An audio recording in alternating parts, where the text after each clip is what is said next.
Good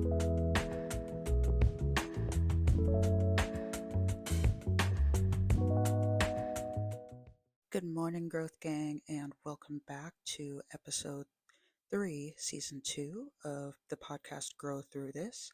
My name is Demina Malord. I am a licensed mental health counselor, an anxiety and fear relief coach, and an individual who is passionate about growth within self and sharing the knowledge. Thank you so much for being here. If this is your first time, welcome to this safe space. If you've been here before, welcome back. Definitely feel free to take a look in my catalog to look at the previous podcast episodes just to see if there's anyone in particular that speaks to you and maybe any of your needs, as well as um, any episodes that you think might benefit anyone that you know. Definitely feel free to share as needed. I wanted to just talk a little bit more about in this season, season 2, the topic is recovery. And in this episode, the title is Understanding Forgiveness. Forgiveness is a topic that is an important one to review and to talk about and to understand and to gain knowledge from and to even just assess and reassess how you understand forgiveness and where you are at with that term as it relates to whatever's going on in your life. And with that said, I wanted to start off with a quote by an individual named Corrie ten Boom. The quote is, "Forgiveness is an act of the will, and the will can function regardless of the temperature of the heart." I really like this quote, especially from a mental health standpoint, because there is a concept in mental health called distress tolerance. And specifically, there is a specific type of technique in mental health called dialectical behavior therapy, which really digs into the topic of distress tolerance skills. Now, with that said, when you have a tolerance for something, right, it is your ability to withstand something or to manage something. Now, if you want to tie in the term distress to it, distress, in my opinion, is anything other than what is relatively comfortable or familiar to you. Now, as I say that, it's important to know that if something is familiar to you or comfortable to you, it doesn't necessarily have to be something healthy or like the best thing in nature, right? A lot of times we can become familiar with and comfortable with certain things that we may find may not work for us at a different time in our life. So to go back to the quote with that topic, I really like the part of, I guess, towards the second half of the quote that says, "The will can function regardless of the temperature of the heart," because in all reality, as human beings, we all have thoughts, we all have feelings, we all have emotions. And a lot of times, what can happen is that just in general, we might become motivated to do something or to not do something by the emotion slash emotions that we're feeling, and also what we are used to doing when we experience those emotions. Additionally, when we experience an emotion or a feeling, you know, the intensity of the emotion and feeling can potentially drive us to do certain things or to not do certain things. What do I mean when I say that? So, for example, sometimes for people that experience really intense emotions, right? Maybe someone does something that really irritates you.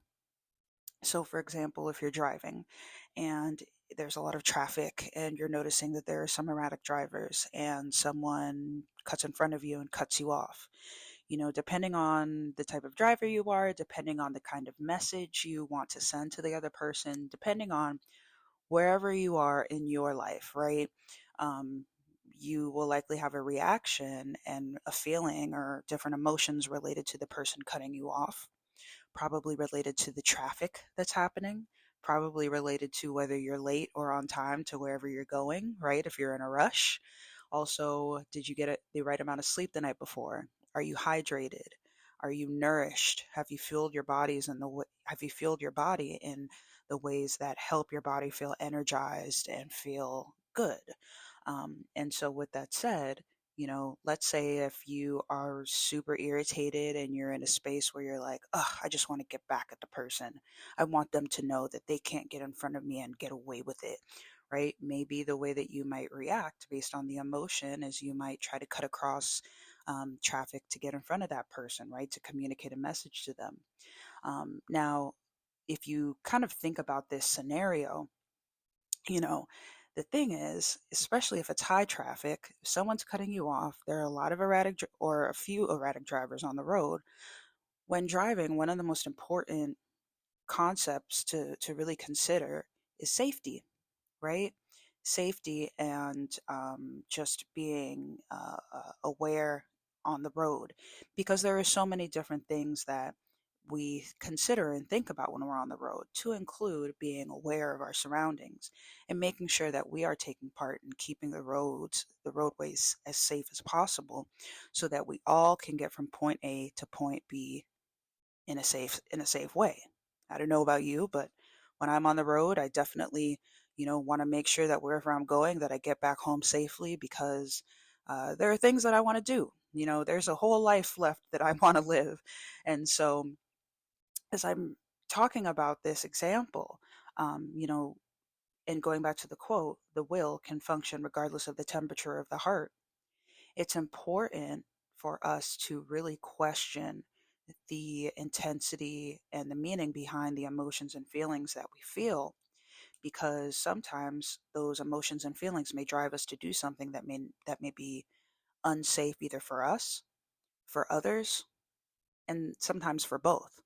Now, with regard to forgiveness, going back to the first part of the quote, forgiveness is an act of the will. It's important to remember that forgiveness is an action. Forgiveness is not a feeling, forgiveness is not an emotion. And I want to share the definition of the word will. Will means the expression of inevitable events, which means that, so if we consider the first part of the quote, forgiveness is an act of the will. Basically, forgiveness is an act of an expression of inevitable events. And essentially, forgiveness is an action that allows you to move forward. Okay. However, sometimes we may not want to forgive. We may not want to move forward. We may not want to just let that person cut us off and just let it be, because we may be so irritated and so frustrated, and we may want to just really want to let that person know what they did to us, that we are going to we may cut somebody else off. We may create an unsafe situation on the road. We may cross a red light or take a red light. And maybe that just happens to be the red light with a camera on it, but you weren't really paying attention to that because you just wanted to follow the temperature of your heart. And the heart is not a bad thing, right? But it is super duper duper important to recognize that forgiveness is an act that includes letting people, places, and things go as needed. Okay. With safety and overall health really being the anchor, right? Especially just thinking about the topic, or excuse me, the name of this podcast and also my YouTube channel, Grow Through This, which you can find in the show notes, is that it is so important for us to grow through different forms of stress in order to make sure that we're staying focused on whatever the goals are of our day, right? The goals of our health, the goals of the safety and the health of others, knowing that we're not perfect, but knowing that we're staying focused on the goal as much as possible. And there are things that happen and things that we experience, even in our physical bodies, that can distract us from the main goals, right? And so, just wanted to share that quote with you, just to kind of break down what forgiveness is and what can sometimes get in our way. Now, with that said, the next part of today's podcast is what we are growing through. Today, we are growing through resentment. Resentment is defined as a feeling of anger at having been treated unfairly. Although it can be justified and you may believe you're punishing the other person, resentful behavior can actually lead to you feeling disempowered, um, you being planted in the victim mindset, and it can cause you to relive the past wrong over and over. resentment and the anger it comes with can increase healthcare issues, including depression, heart disease, anxiety, and diabetes. So, the definition for resentment again, right? A feeling of anger at having been treated unfairly. Um, Absolutely, there are times in life, right, where we may go through different experiences where we are treated unfairly, right? Definitely, things can be fair or they can be unfair. And for sure, things can also be on a spectrum, right? So let's say somebody cuts you off, but then, let's say they wave their hand out, or maybe you catch them at another light and they say sorry, or right, or they acknowledge the wrong, right? So the thing is, let's say if someone treats you unfairly, but then they apologize for it, right? And it's really um, a heartfelt or an authentic apology, but there can still be those feelings left over from the unfair treatment, right? Which it's not wrong to still have those feelings left over, because the reality is when we experience feelings and emotions, um, they have to take, how would I say it? They have to, it takes time for them to pass, right? It's almost like if you have the cold or if you have the flu, naturally it's going to take a certain amount of time for it to pass. Let's say if you take a break from working out and you get back into it and you recognize that your body is super sore, and maybe your body is more sore than it normally is, right? Because you hadn't worked out or used your body in a while, and so your body's gonna take time to, you know, your muscles are gonna take time to recover and not be as sore. The point that I'm trying to make is that it is very important to recognize as much as we can. And I do have to say that this takes intentional practice, okay?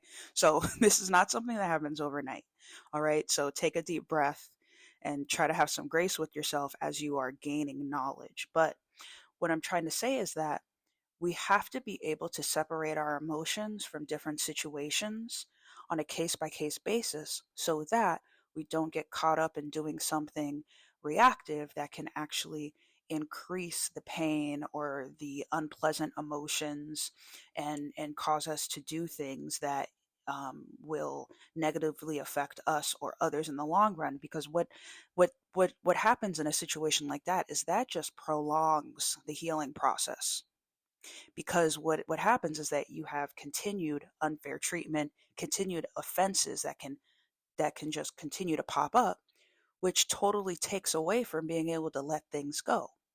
And so again, I just want to reiterate the fact that, with resentment, it can lead us to participating in resentful behaviors to get back at someone, right? To, really communicate to them, hey, I was a victim when you treated me unfairly, and I need you to know that. You have to know that. And again, because it can plant us in the victim mindset, sometimes what can happen is that, right, when you plant something, if you feed it what it needs to keep growing, that's exactly what's going to happen. And being in the victim mindset for a long period of time can actually prevent you from feeling like you're in a certain having a certain sense of control or autonomy or ability to actually move forward and to act as you need to, versus in the mindset of being a victim.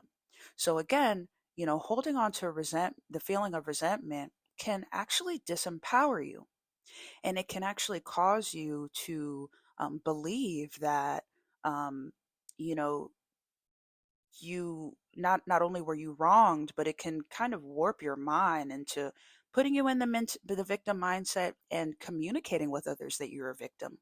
Now, again, knowing that in general, we've all been treated unfairly to some degree, it doesn't mean that it is a bad thing to identify as a victim, right? I hope you can understand what I'm saying. On the other hand, what I'm saying is that it's important to recognize how to grow through the feeling of resentment, because it can take people under like a wave, okay? So much so that it can affect your health again. It can increase symptoms related to depression, heart disease, anxiety, and diabetes. And those are just a few different health situations, okay? Because our mind and our body is connected, like there is a high likelihood that if we experience an injustice, or if we experience, being planted and raised in a victim mindset, if we carry that on, it can definitely have a potential to affect our bodies, right? Because if you're telling yourself, if you're communicating, if you are confirming over and over that you are a victim, you're communicating that not just to others, but you're also communicating it to yourself on a subconscious level, which can affect your physical body as well. Again, mental health and talking about mood, right, is truly an educated science. So I encourage you to take what I'm saying with a grain of salt, right? And just to consider these concepts and take it into your mind to just think about any situations that you are either currently going through or have gone through in the past where you could recognize, okay, I definitely experienced resentment, which again just makes you normal. Okay. And then just to really kind of analyze and reassess, are you still holding on to something? Have you truly let it go? Is there more work to be done to help you figure out how to let go of the resentment and how to move forward, and knowing that it's okay to move forward, um, just as it relates to increasing your overall mental health? For this second half of the podcast episode, I want to go through and talk about 3 tips to decrease resentment. The first tip is to practice identifying the underlying emotions that represent the resentment and anger. Okay. Basically, this is really doing a deep dive, right? And when I say deep dive, take a deep breath, right? You're not having to necessarily go through the depths of hell or, fire and brimstone to do this, but really just allowing yourself to truly break down where the resentment is coming from and really to understand the specifics of the emotions related to the resentment. When I say this, I just want to reference and let you know that I'm going to put the link for the handout to help you do this in the show notes. So there is a handout that I like to use at times with different clients in session, and it's a handout visually that I really, really like because for me, not sure about you, I am a visual learner. I like to see things, especially like pictures, diagrams. It just helps me understand different concepts better. So the the handout is called the Anger Iceberg handout. And again, you will find the link in the show notes. So feel free to take a look at it.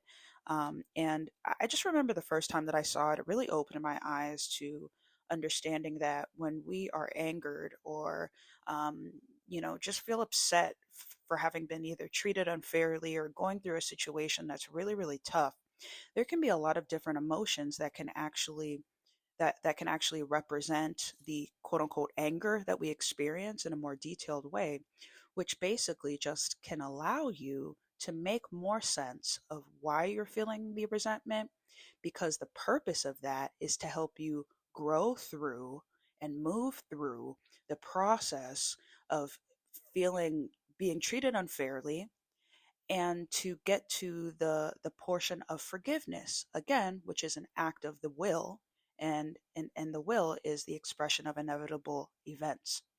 It's important to let things go as needed. Okay, we cannot hold on to everything, we cannot carry everything, because that would be an extremely heavy load. So it would benefit you to figure out and to learn, just to research, right, how to decrease resentment. The second tip to decrease resentment is to resist the urge to be a channel for the anger and resentment. When in this space, you might subconsciously be attracting negativity in your everyday interactions with others and with yourself. So, this second tip really just goes back to the fact that, as I mentioned a little earlier, that sometimes we can plant ourselves in the victim mindset and the victim mentality, and we can plant ourselves in that space almost in a like look what you did. Do you see what you did? Look what position you put me in. And again, I'm not saying that it's wrong to be in the victim mindset or the victim mentality, right?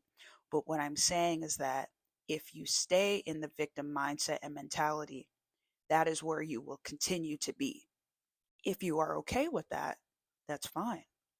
But if you actually want to be empowered, if you actually want to move through and grow through resentment and get to a space of forgiveness, which again allows you to let go and to move forward, because I imagine there are a lot of things, goals that you have to do, want to do, right? And it's hard to do that if you're carrying 50, 11 uh, uh, moments of resentment.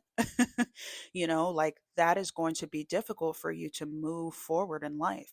And so it's important to recognize how sometimes there can be an urge to want to stay in that kind of a mindset and an urge to channel anger and resentment, especially to communicate that you've been treated unfairly.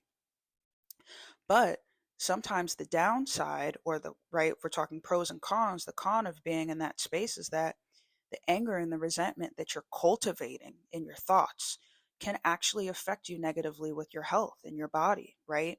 And it can cause you to kind of have a biased or a skewed view of people, situations. And the most important part of that is that can take away from the benefits and the healthy aspects of life, right? The areas of growth and healing that actually may be available to you. But if you're channeled in the anger and the resentment versus the forgiveness and the desire to move forward and to focus on things that are more positive in nature, it takes away from your ability to focus on those positive things.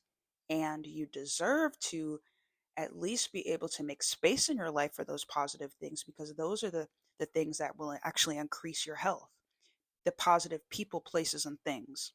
So, a supportive friend group or a supportive friend, right? People, places, maybe the gym, maybe a yoga studio, maybe there is a hobby that you really, really love and enjoy doing, right?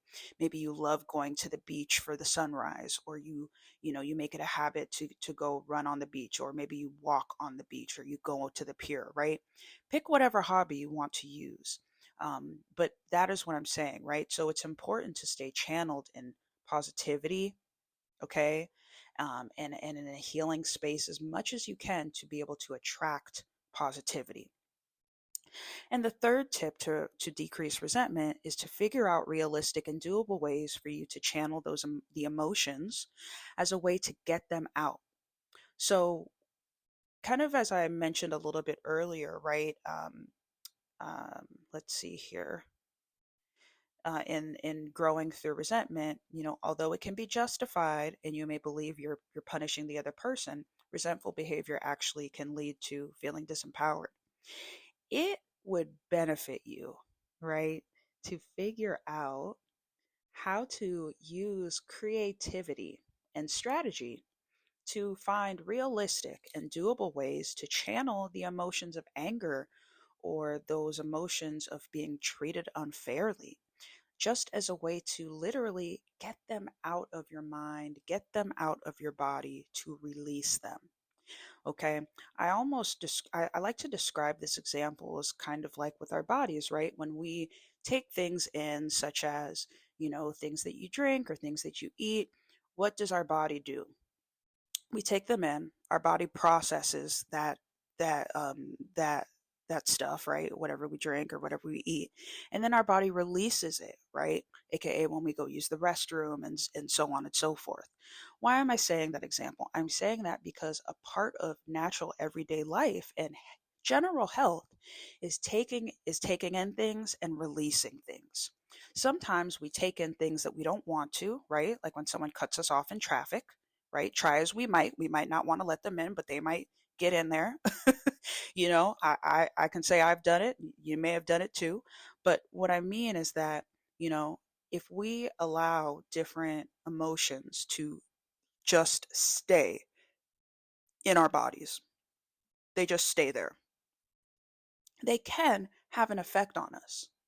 And it would benefit you, I imagine, to feel more emotions related to positivity, related to healing, versus letting anger stay seated in your body, letting the victim mindset and mentality stay seated in your body, simply because those things can get in the way of you literally having a better life and continuing to grow in healthy ways. So, again, just some examples of realistic and doable ways to release the resentment and the anger. Body movement.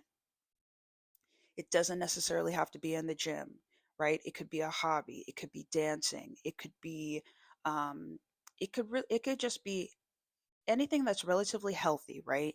That allows you to move your body. Um, Maybe you go swimming. Maybe you practice archery. Maybe you are a part of um, a dodgeball, an adult dodgeball team or volleyball team, right? Maybe you go walking in the mornings or in the evenings with a friend, right? Or you're part of a running club. Body movement, body movement, body movement. You have to move your body. Your body needs to move. Practicing a new hobby, distracting by watching a show that's lighthearted or funny. Or maybe there's a show in particular that you like that literally helps you to distract. Um, just shameless plug. There's a show called Yellow Jackets on Showtime right now. I am in love with that show for several reasons, and it is not lighthearted. And it is kind of funny, but it's more of a suspense kind of a TV show. But I bring that up to say that, right, sometimes it's important to be able to find healthier ways to distract and just making it customizable for you, right? So, again, take what you're hearing in this podcast episode and in the previous podcast episodes, and remember to breathe as you're listening to this information. Remember that you don't have to take everything and run with it. Take what you need and use it as it can be helpful for you, just to improve your health and also the health for those around you. Because we don't do life alone. We definitely do life in community with others, and it's just more beneficial that way. Lastly, I just want you to remember, if there is a will, there is a way. So don't forget that your ability to be present and to figure out how you want to move through an emotion, how you want to grow through resentment, how you want to understand forgiveness, how you want to put forgiveness into practice, truly is up to you. Resources are out there, so you know, definitely be empowered. Thank you again for listening to this podcast episode. Feel free to share it with those around you who you think could benefit from it. Feel free to reach out to me. My email will also be in the show notes if you have any questions, anything, or any topics in particular that you would like for me to cover in the podcast. And also feel free to check out my YouTube channel, Grow Through This. I've been working a little bit harder over the last couple of weeks to get content out. Um, my goal right now is to is to put out 2 videos each week. Just again, I really want to share resources with people, and there's a lot that I think that we could all benefit from. So, thank you again. Hope you have a great rest of your day and your week. Be blessed, and talk to you soon.